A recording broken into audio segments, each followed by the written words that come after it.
Welcome back to the kitchen to all of you out there watching this. I am super excited for today's video because this is one that I've been wanting to make for quite some time, but I put it on the back burner because I wanted to focus on Halloween Horror Nights 28 because that was more of a current thing. But now that that has passed, and I'm very sad about that, and I'm in my post haunted house depression phase, I would like to journey back a few years ago and step outside of Halloween Horror Nights to another horror themed event.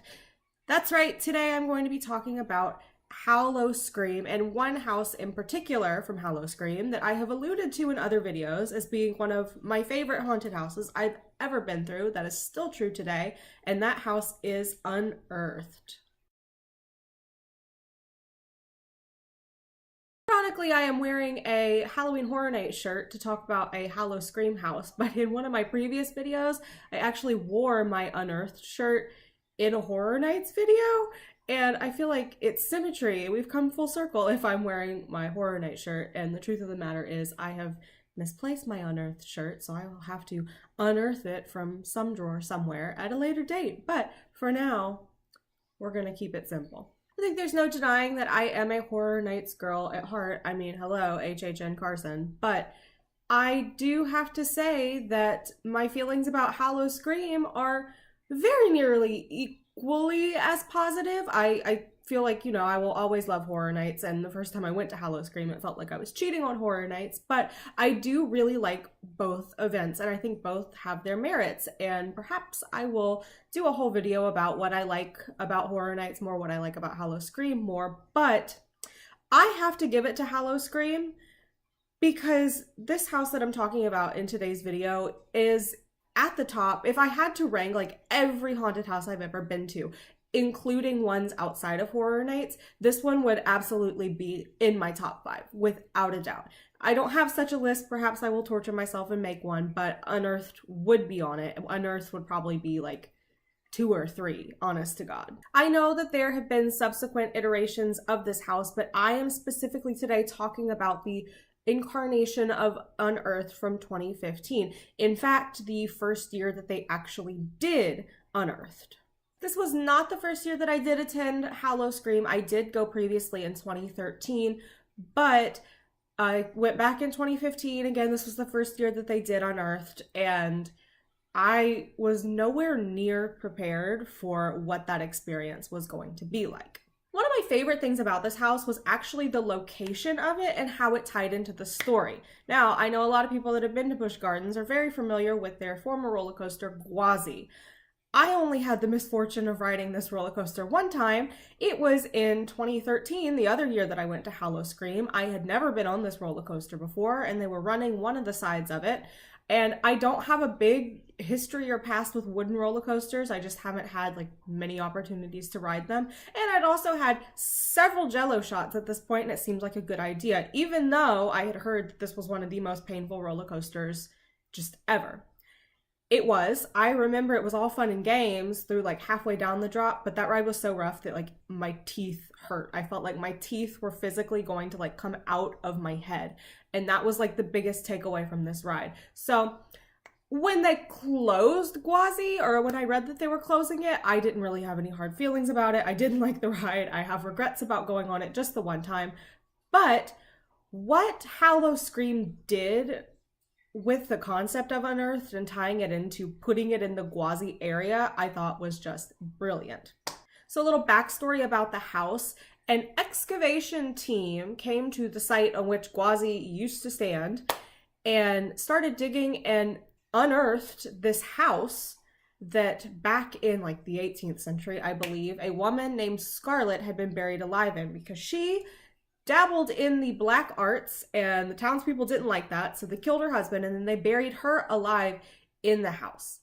So this excavation team comes, and they unearth the house and release the evil of Scarlet, and all of her victims and minions are released back into the world.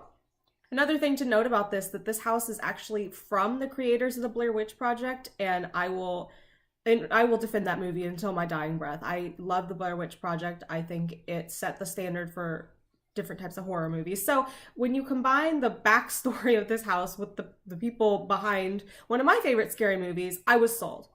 But you know, I wasn't like super hyped or anything like, yes, this is going to be the best haunted house ever. But still, I was eager to go inside this house. And yet nothing could have prepared me for the actual experience of it. I think what sold me so much on this house, aside from the backstory, was the lead up to actually stepping into the house. I remember the queue line wasn't very long, and I think that's one of the advantages of Howl-O-Scream. The lines are nowhere near as long as Halloween Horror Nights, at least the couple years that I've been in from what people have said. But the line moved at a nice pace. You didn't have to wait for hours and hours. And the line took you through part of the old Gwazi ride. It actually took you over, I think, one of the like loading platforms of it. But instead of just having a line and then you walked into the house and that's when the house started, the story began from the minute you got in line. And one of the things that I remember the most vividly was walking down this sloped walkway. You walked past like a tent where the excavation team had set up. You could see monitors that were playing. You could see this creepy like antler shadow on one of the tents. And then you came around and the tent was empty. They had theming in the line that tied into the story. And it was like the further you got, the more real this felt. Like I believed that there really was a team that had set up here in the line for Gwazi digging something up. They made that real for me. I was able to suspend my disbelief going into this house. And again, walking down that curved walkway, I remember there was a post that had like a walkie-talkie or some sort of like monitor radio that you could hear people talking in and saying like, don't go in this house. And I remember there was this like creepy music playing and I can still hear it. It was like this ominous like violin tune. And you just walked further and further down the ramp and then under where the ride was. And it felt like you were going underground. I can't get over this. I love horror nights, and I do think that sometimes the facades have like transported you into that world, but I have never done a house there where I felt like the story started before the house actually did. And I think like this is why I liked Unearthed so much, because it felt like a full experience from beginning to end. It was not like you stepped through the little curtain into the house and then it started. No, once you stepped foot in the line, it was happening. And I felt like I was underground. And then once you get into this house, I was even more shocked at just how detailed it was. I think one of my favorite things inside the house was the fact that in certain rooms, it looked like part of the old track for Gwazi was just like bursting through the wall or coming down like beneath the dirt. And you never forgot where you were, where this was supposed to be taking place. But I believe we were in a house that had been buried under this old ride. There were so many little details, and the imagery was so disturbing. There was like this demonic dog creature in one of the first room that was so scary. And then there were Scarlet was in the bed, and all the horned creatures, although it was Scarlet, that was the character.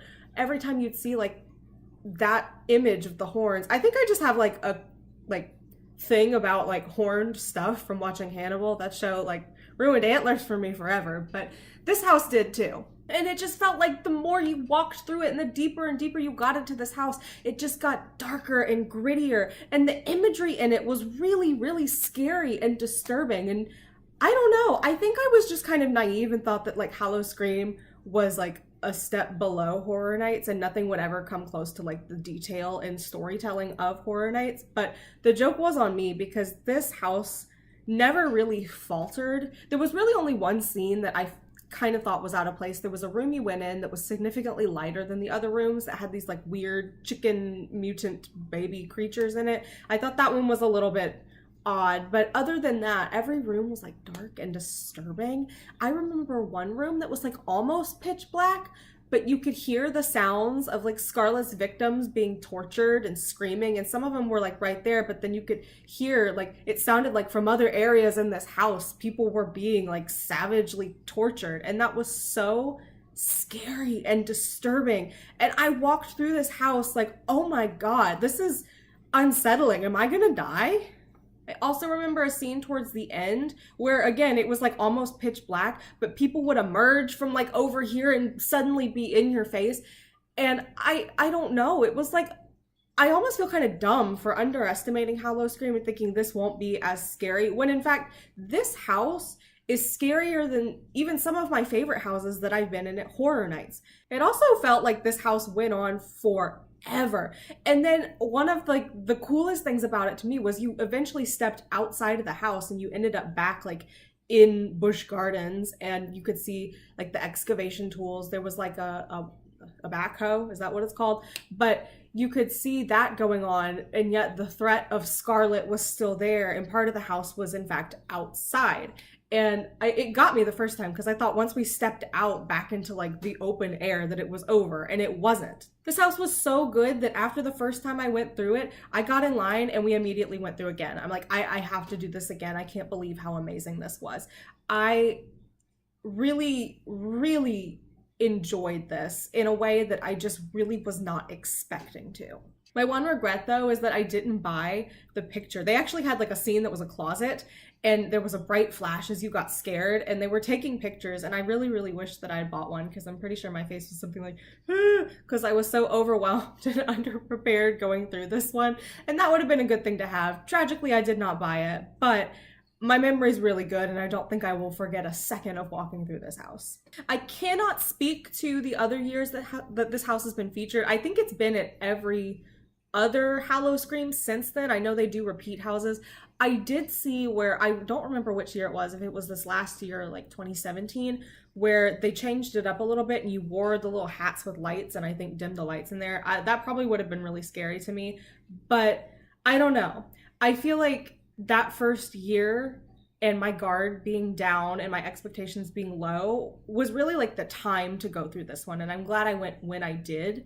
But I'm not saying it would have been bad other years. I just can't speak to that. I would love to know what other people thought of it in any other year that it appeared at Howl-O-Scream. I think about this and I compare it to Horror Nights, and it's not fair. It's like somebody pitting their two children against each other, and I do have more experience with Horror Nights, not so much with Howl-O-Scream, although I would like to be able to go to both every year, even though that's just like realistically for my life not feasible. It's unfair to compare the two for me, but on some level, I can't not, because I think about being at Horror Nights, and there's really only a couple times where that sense of like impending doom and dread has come over me before stepping into a house, but nothing like this. And I think that's what gives the house the edge.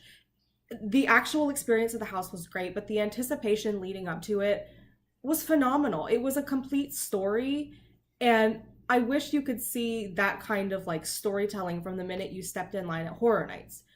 Is it realistic or reasonable to expect that with the crowd levels? No, especially like in a post Stranger Things Horror Nights. I don't think we'll ever get something like this.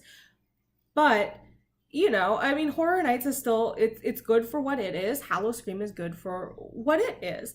And I feel fortunate to have gone when I did. Now, maybe I'm crazy. Maybe Howl-O-Scream has gotten like crazy busy in the last few years. I don't think that's the case, but I would like to go back. I think that park lends itself to more like experiences with storytelling like this. Like you step in line and you're there and it's happening.